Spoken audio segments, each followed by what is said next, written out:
आज की स्टोरी का टाइटल है व्हेन मैन बिकम गॉड। जब इंसान भगवान बन गया। तो चलिए देखते हैं कैसे कोई इंसान भगवान बन सकता है और इस स्टोरी से हमको क्या शिक्षा मिलती है। ये बहुत ही अच्छी स्टोरी है। आई होप कि आपको बहुत पसंद आएगी। अगर आपको स्टोरी पसंद आती है तो प्लीज़ लाइक ज़रूर से कीजिएगा। चलिए आपका ज़्यादा समय ना लेते हुए वीडियो स्टार्ट करते हैं। हम अपनी पूरी कोशिश करेंगे कि आपको word to word meaning grammar सब समझाते चलें। अ मैन, एक व्यक्ति, died and reached haven.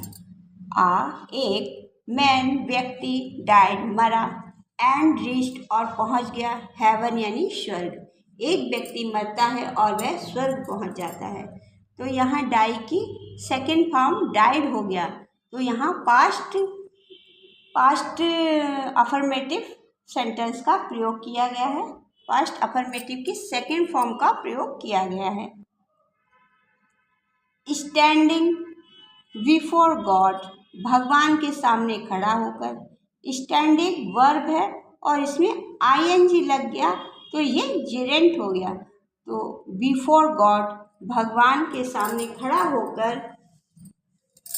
He begin, उसने शुरू कर दी। कंप्लेनिंग, शिकायतें करना। एंग्रीली, गुस्से से। तो वह भगवान के सामने खड़ा होकर गुस्से से शिकायतें करना शुरू कर देता है। गॉड, भगवान। You are not a good manager. आप are not a good manager, एक अच्छे प्रबंधक नहीं है। देखिए भगवान से कह रहा है कि आप एक अच्छे प्रबंधक नहीं हैं। ही सैड, वह कहता है। यू सेंड, आप भेजते हैं। रेन, बारिश। When it is not needed, जब उसकी ज़रूरत नहीं होती है। एंड और storms at the wrong time, और तूफान भेजते हैं गलत समय पर। When crops are ready to be harvested, when, जब, क्रॉप्स, फसलें, आर रेडी, तैयार होती हैं, टू बी हार्वेस्टेड, कटने के लिए। जब फसल की कटिंग का टाइम आता है तब आप तूफान को भेज देते हैं। यू सेंड हैवी रेन, आप सेंड भेजते हैं, हैवी रेन, भारी बारिश, एंड फ्लूड्स, और बाढ़ें। जब ज़्यादा बारिश होगी तो बाढ़ तो आनी है, तो बाढ़ों को भेजते हैं। When people do not need water, जब व्यक्ति को पानी की कोई आवश्यकता नहीं होती है। यू गिव टू मच, आप बहुत ज़्यादा भेजते हैं। तो टू का मतलब भी से भी होता है और टू का मतलब बहुत ज़्यादा से भी होता है। तो आप बहुत ज़्यादा बारिश भेजते हैं जबकि इंसान को उसकी ज़रूरत नहीं होती है। When they need sunshine, when, जब, दे, उन्हें, नीड, ज़रूरत होती, सनशाइन, सूरज की रोशनी की। यू हाइड इट, आप छुपा देते हैं। If I were in your place, आप, जब किसान को खेती के लिए सूर्य की तेज रोशनी की ज़रूरत होती है, आप सूर्य को उनके स्थान पर छुपा देते हैं। आई वुड रन, मुझे लगता है, रन, चला सकता हूँ, द वर्ल्ड मच बेटर, कि मैं संसार को आपसे ज़्यादा अच्छे से चला सकता हूँ, ऐसा उसको लगता है। God listen patiently and replied calmly, यहाँ पे एल साइलेंट है। तो भगवान बहुत ही धैर्य से उसको सुनते हैं और बहुत ही शांतिपूर्ण जवाब देते हैं। इफ़ यू थिंक, अगर तुमको लगता है, यू कैन डू बेटर, कि तुम अच्छे से कर सकते हो, then take charge for 1 year, तो तुम 1 साल का चार्ज मैं तुमको देता हूँ। The man eagerly accepted the challenge, the man, व्यक्ति, एग्रीली, उत्सुकता से, एक्सेप्टेड, स्वीकार करता है। यह भी पास्ट इंडेफिनिट की सेकेंड फॉर्म का प्रयोग किया गया है। द चार्ज, चुनौती को, चैलेंज, चुनौती को। God gave him, God gave him control over the weather. भगवान उसको मौसम पर नियंत्रण करने का पावर दे देते हैं. Now अब he could decide when it would rain. Now अब वह could decide निश्चय करेगा when it would रेन की कितनी बारिश होनी चाहिए. When the sun would shine और सूर्य की रोशनी कितनी तेज होनी चाहिए यानी कितनी धूप होनी चाहिए. How to strong the wind would blow और हवाएं कितनी तेज और कितनी गति से बहेंगी. And what the temperature would be और कितने कम या ज़्यादा तापमान की आवश्यकता होगी. द मैन डिसाइड व्यक्ति निश्चय करता है टू हेल्प द फार्मर्स किसानों की मदद करने की. वन फार्मर एक किसान प्लांटेड बोता है बीजों को एंड द मैन व्यक्ति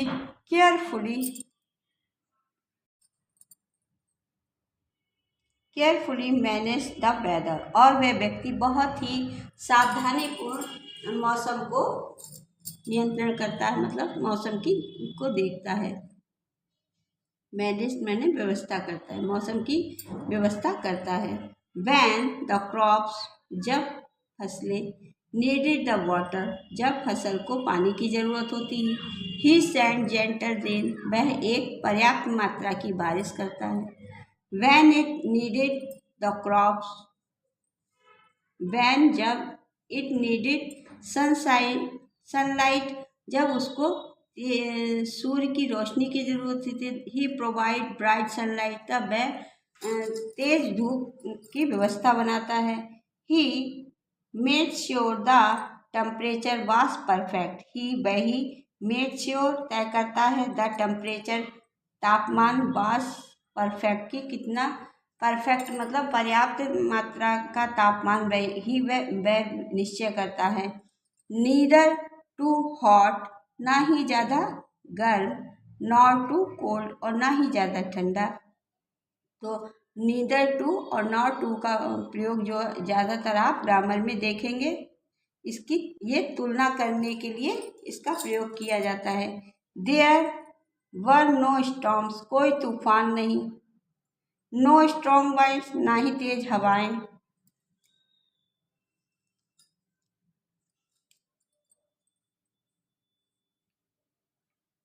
एंड नो हार्श वेदर और ना ही कोई नुकसान देने वाला मौसम था. Everything was smooth and comfortable. Everything सब कुछ वाज था स्मूथ बहुत ही आराम से एंड कंफर्टेबल बहुत ही अच्छे से आराम से चल रहा था. The farmer was dilated.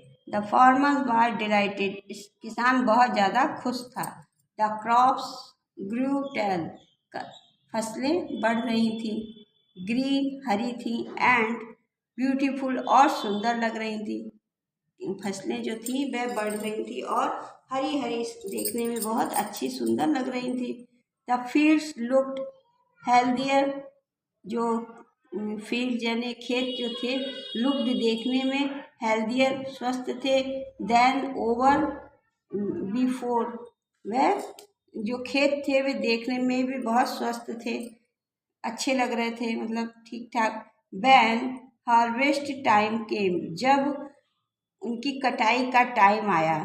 The farmer proudly went to cut the weeds the plants. The farmer किसान प्राउडली मतलब गर्व से वेंट गया टू कट काटने के लिए द वीड्स द प्लांट्स. जब वह किसान बहुत ही प्राउडली मतलब बहुत ही गौरव से क्योंकि उसे लग रहा था कि इस बार तो बहुत अच्छे मतलब देखने में भी अच्छे थे हर चीज़ अनुकूल थी. कोई गर्म मौसम नहीं था बारिश नहीं थी टेम्परेचर भी इधर उधर नहीं था कोई तूफान नहीं था. तो खेत जो थे बहुत अच्छे लग रहे थे देखने में. और जब वह उसकी कटिंग के लिए गया plants were full and heavy, और देखने में भरे और भारी लग रहे थे। एंड एवरीथिंग लुक्ड परफेक्ट, सब कुछ परफेक्ट था, कुछ इधर उधर नहीं था। बट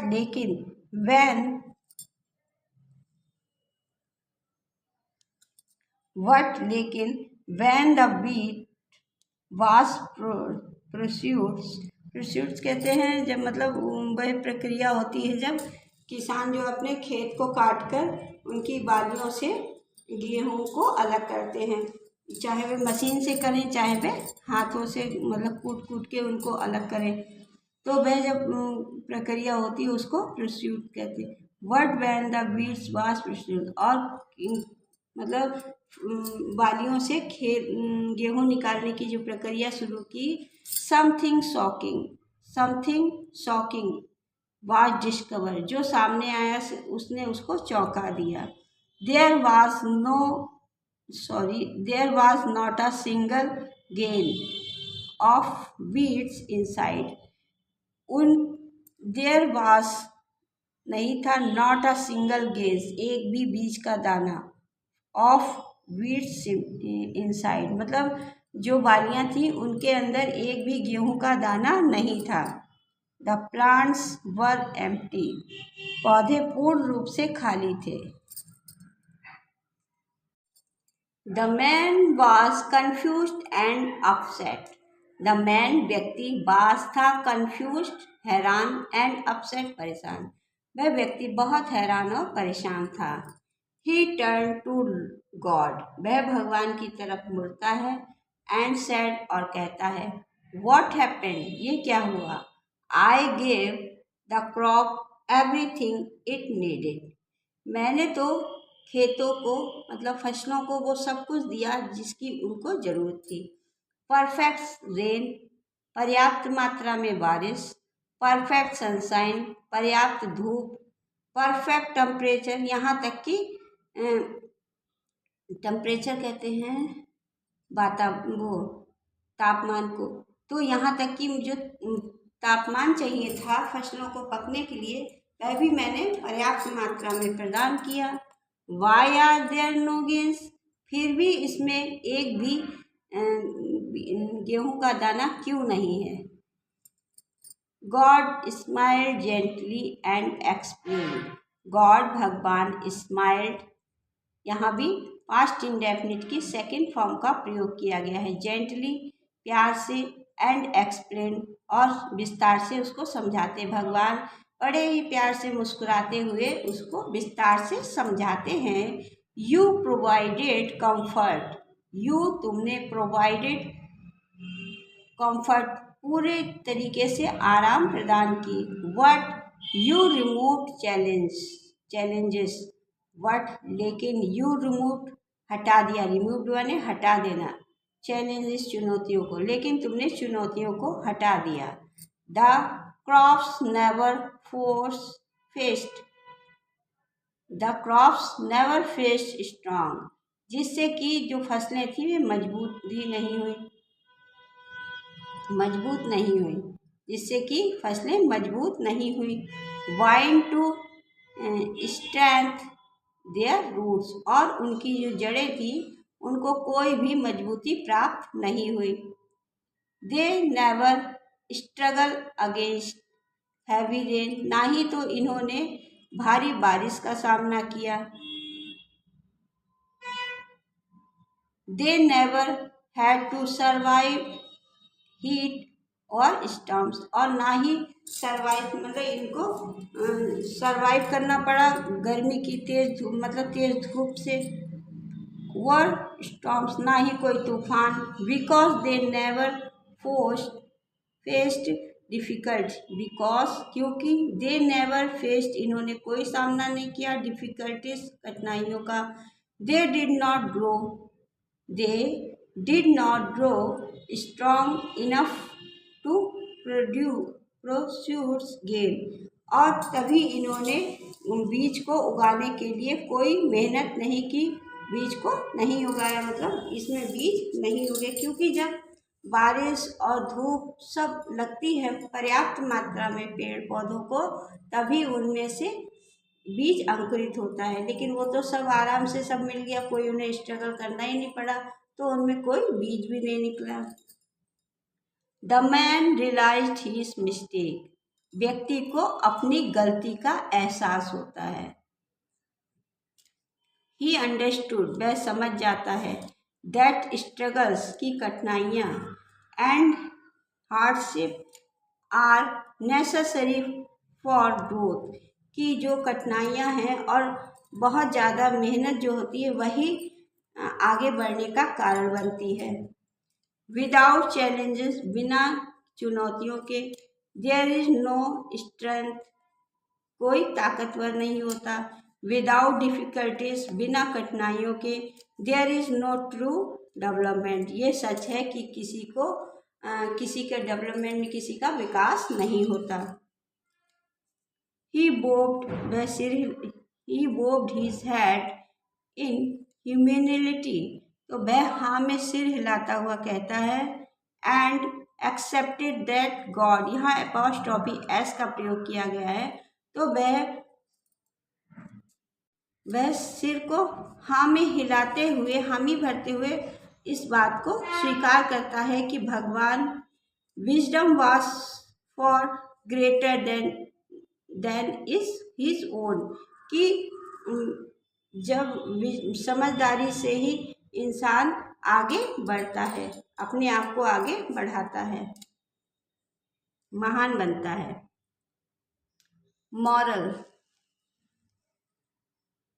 मॉरल, इस स्टोरी से हमको ये शिक्षा मिलती है, challenges and difficulties are internal for growth, ये जो चुनौतियाँ हैं और कठिनाइयाँ हैं वही हमको अंदर से मजबूत बनाती है, हमको आगे बढ़ाने के लिए प्रेरित करती है। विदाउट स्ट्रगल, बिना कठिनाइयों के, we can not become strong and power successful, हम कैन नॉट बिकम स्ट्रॉन्ग, ना ही हम मजबूत बन सकते हैं, और सक्सेसफुल, ना ही हमको सफलता प्राप्त होती है।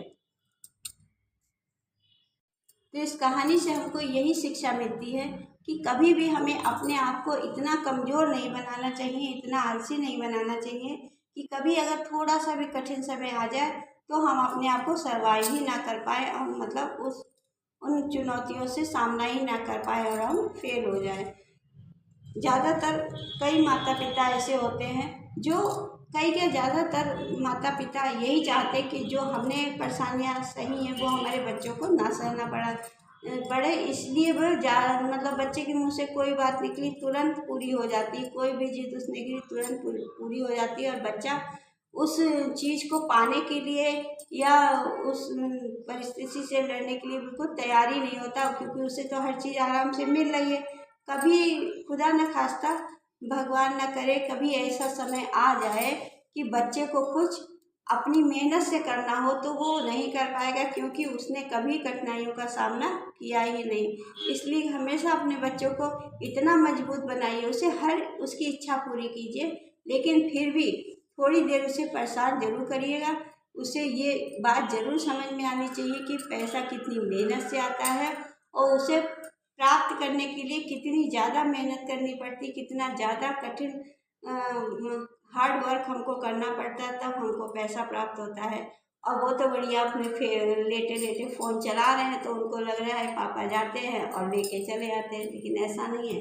जैसे आप मेहनत कर रहे हैं, आप पैसा पैदा कर रहे हैं, ऐसा ही अपने बच्चों को भी उस लायक बनाइए कि वो भी कल को चल के उतनी ही मेहनत करके पैसा प्राप्त करें, ना कि बच्चे को ज़्यादा आराम देंगे तो आगे आने वाले समय में बच्चा कठिन काम कर ही नहीं पाएगा। उसे थोड़ा भी काम अगर उसके ऊपर पड़ेगा तो वह बहुत ज़्यादा परेशान हो जाएगा।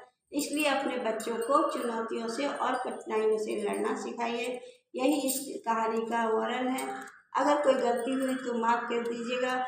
अगर स्टोरी अच्छी लगी तो कमेंट करके ज़रूर से बताइएगा। पहली बार मेरे चैनल पर विजिट कर रहे हैं तो इस चैनल को सब्सक्राइब भी जरूर से कीजिएगा, जिससे हर आने वाली वीडियो सबसे पहले आपके पास पहुंचे और आप इसका लाभ उठा सके। चलिए फिर मिलते हैं अगली वीडियो में। Thanks for watching.